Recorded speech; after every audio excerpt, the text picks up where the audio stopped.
Hey guys, welcome to Traditional Bow Hunting and Wilderness Podcast. This is Jason Samkovic, and today I got quite a collection of Abowyer Broadheads here. I had just bought, as you can see over here, I just picked up another dozen of the Wapiti heads, and I got another dozen of the Bonehead Large on order. They're not back in stock yet at the time I'm making this, but anyway, I asked him, I said, hey, send me a few of your other heads too as well, and then I can do a video on them for you. And so he was gracious enough to do that. So I have them here. And, Abowyer is fantastic. They've been building these things since the 90s, okay? They've been making single bevel broadheads since the 90s.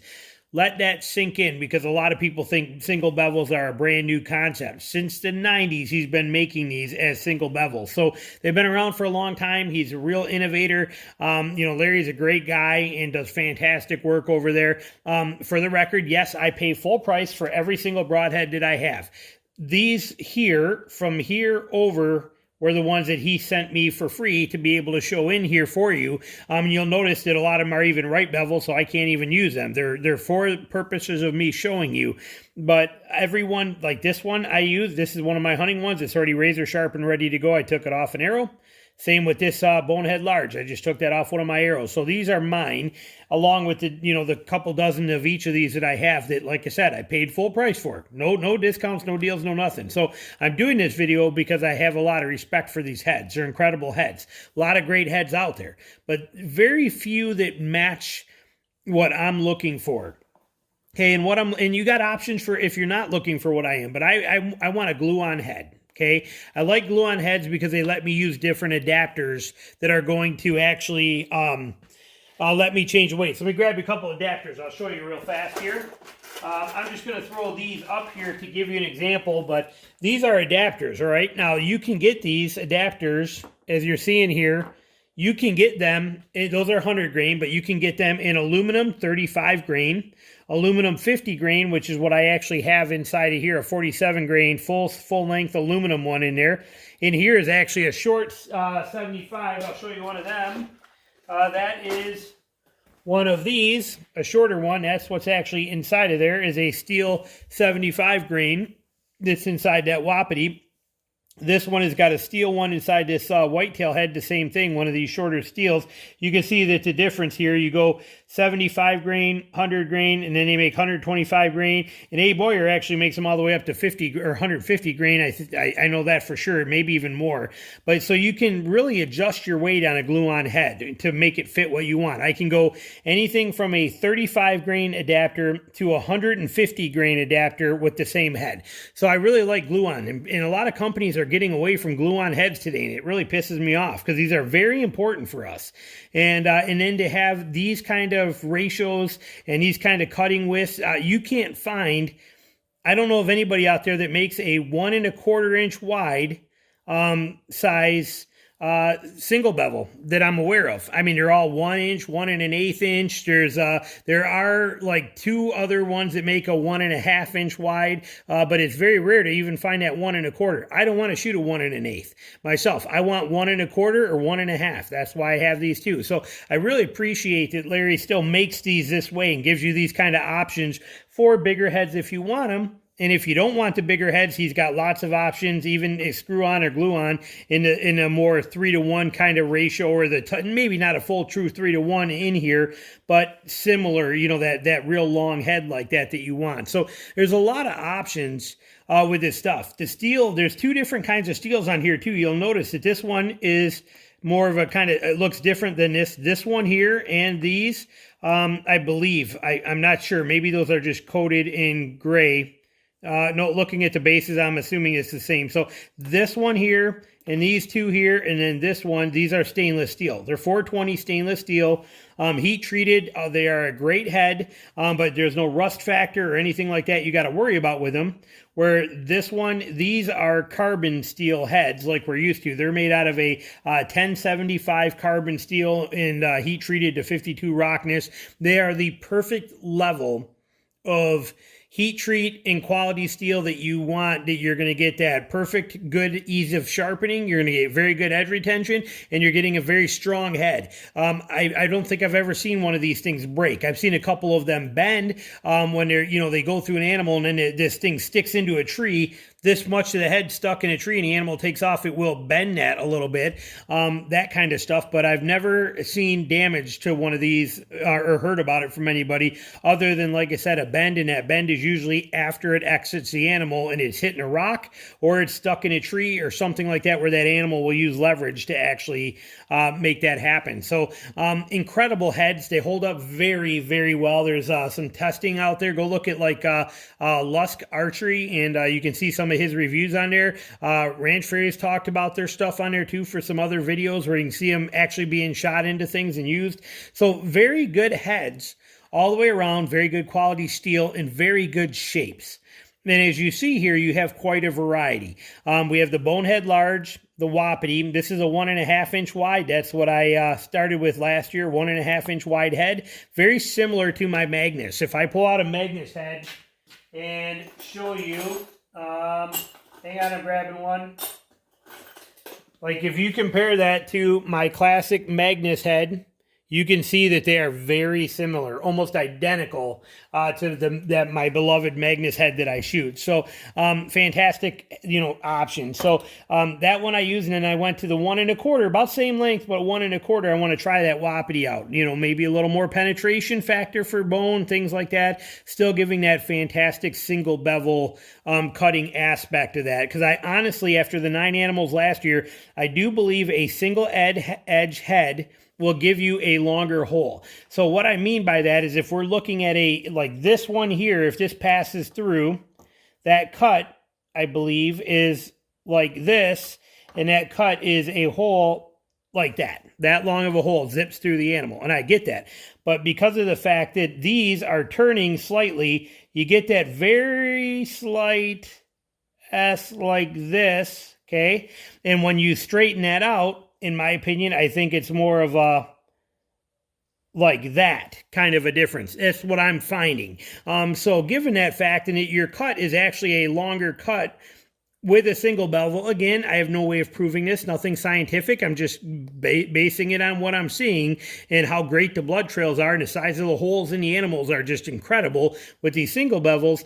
I'm assuming that's the case. I'm just guessing. But if it is, then I don't need to maybe always use that one. There's times I may want to use this one, which in turn, even though it's technically shorter, by 1/4 inch, it's going to give me this size cut instead of that size cut. I'm going to get this one because of that single bevel factor.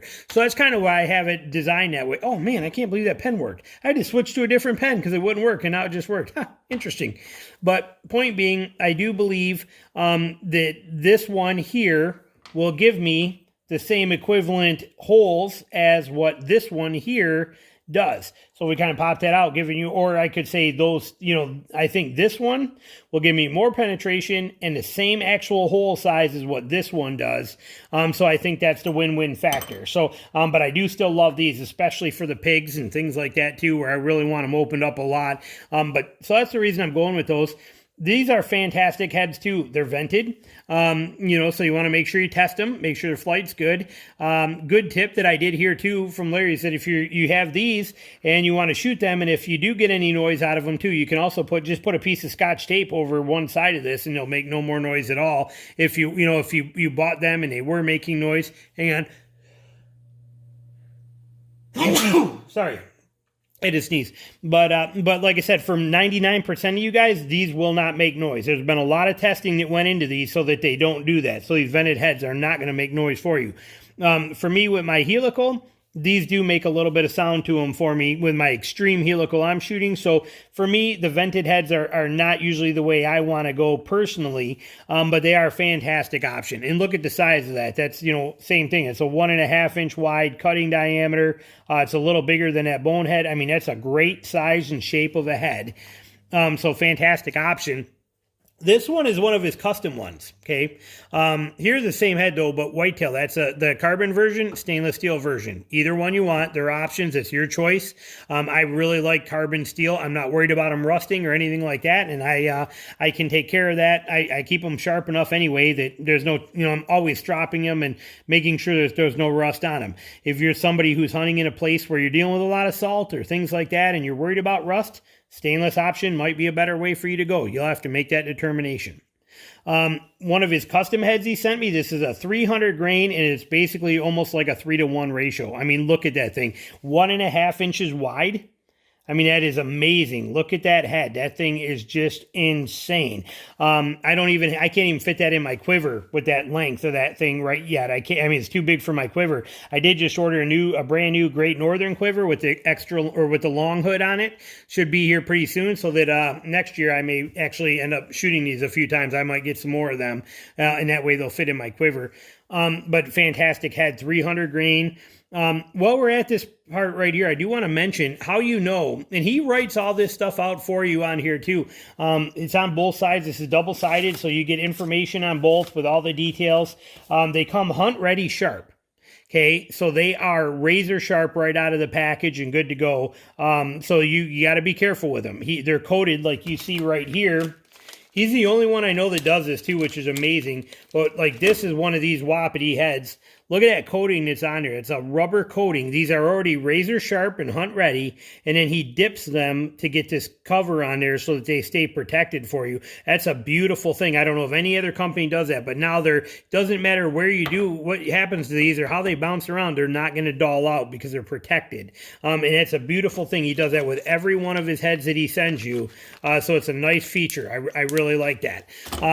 But they do come hunt ready sharp. So they are sharpened and ready to roll. You can tell the bevel differences here between a left bevel and a right bevel.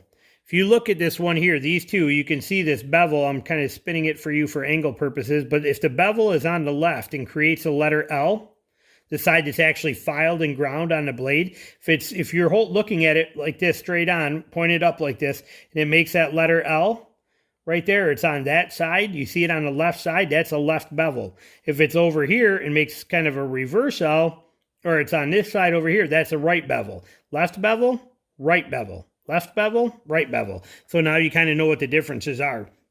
And so this would be a right, this is a right, this is a right, and this is a right. Everything else on here is left bevel. So basically, that kind of lets you know what you're looking at, but that's that big custom one on there. Just amazing head. This is one of his screw-in brown bear models. And the brown bear is very similar to the Wapiti here, which here's I'm assuming this is like a screw-in Wapiti by this size. They're very almost identical here. But here's the difference, that brown bear being a little bit narrower, basically a 1/4 inch narrower, or 1/8 of an inch narrower than this one. So here you're 1 1/8 cut to 1 1/4. This does, however, very well represent what I'm talking about. How I said not many people make a 1 1/4 size broadhead, which I like. I like this a lot. And you can see how that going from 1 1/8 to 1 1/4 is a big jump. It matters. Look at them right here. There's a 1 1/8 wide broadhead versus 1 1/4 wide broadhead.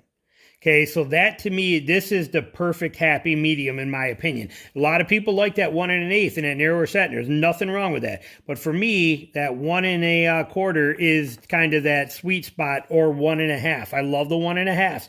Killed so many animals with a 1 1/2 inch head like this. I straight up love them. But this 1 1/4 that you're seeing here and here, I think is going to be that perfect happy medium because of everything we said.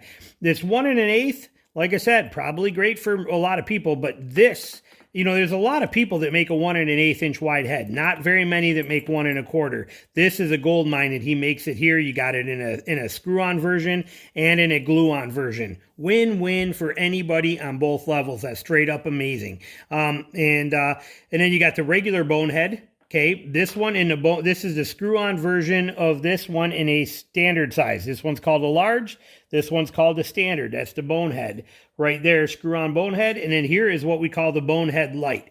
Very similar, but this one's a glue-on, but it's a bonehead light because it's actually vented to be a little more lighter weight for some of the compound guys that don't want to shoot these heads. Like, give you an example, this one's a 200 grain head.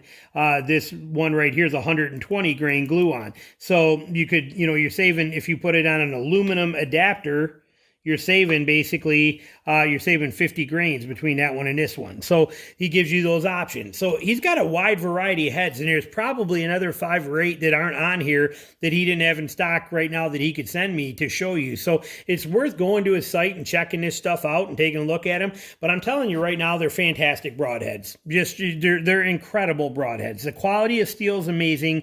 The ease of sharpening is amazing. The durability of them is amazing. The shapes and designs are perfect for what we want as bow hunters. I don't care if you're compound or traditional.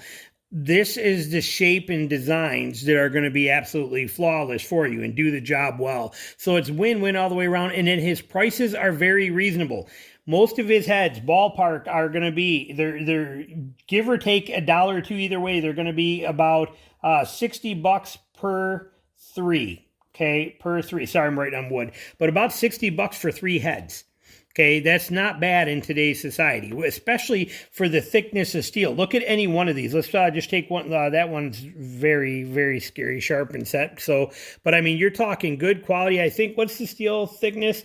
I should have looked that up, but I want to say it's 0.72. I think that's 0.72 thick steel. But I mean, look at how thick. You can see it really well on the whitetail one here because it's got the vents. But look at how thick that steel is on there. I mean, these are very, very impressive heads. This one I've kind of dulled out, so I'm not afraid to play with it. This one's been shot a ton of times into foam too. So, but you can see that thickness of that steel and that bevel that's on there, just amazing. I think they're 25-degree bevels on there, pretty standard setup, and gives you good cutting edge and still have the durability in there as well too. So they're win-win all the way around and top-notch stuff. So if you're looking for new broadheads, do not be afraid to check out Abowyer. Top shelf stuff. I'm very happy. I'm very excited. I just can't say enough good things about them. So there you go. Hope it helps you out. Thanks for watching.